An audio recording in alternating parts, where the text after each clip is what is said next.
आज जरी देशासहित महाराष्ट्र आणि मेळघाटात सुद्धा कोरोनाने थैमान घातले आहे.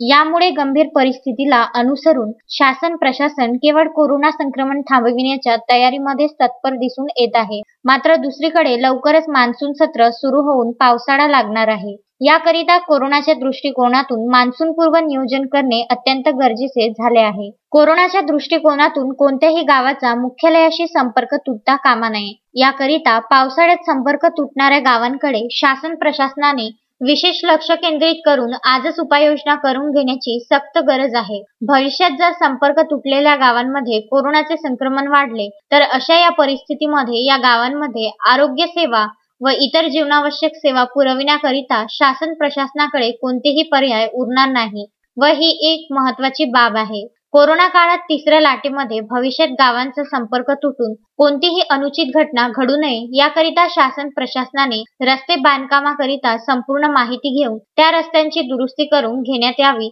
तसेच सार्वजनिक बांधकाम विभाग, जिल्हा परिषद बांधकाम विभाग आणि प्रधानमंत्री ग्राम सडक योजनेअंतर्गत येणाऱ्या रस्त्यांची माहिती व आढावा घेऊन संपर्क तुटणाऱ्या गावांवर विशेष लक्ष केंद्रित करून उपाययोजना करण्याची गरज आहे. आता कोरोनाच्या या आपदा परिस्थितीमध्ये व्यस्त असलेले प्रशासन मान्सूनपूर्व तयारी कधी करणार व कशी करणार ही एक महत्त्वाची बाब ठरणार आहे. तस्मीन शेख, सुलेमान मेमनसह जुगल किशोर जयस्वाल, विदर्भ न्यूज, धारणी.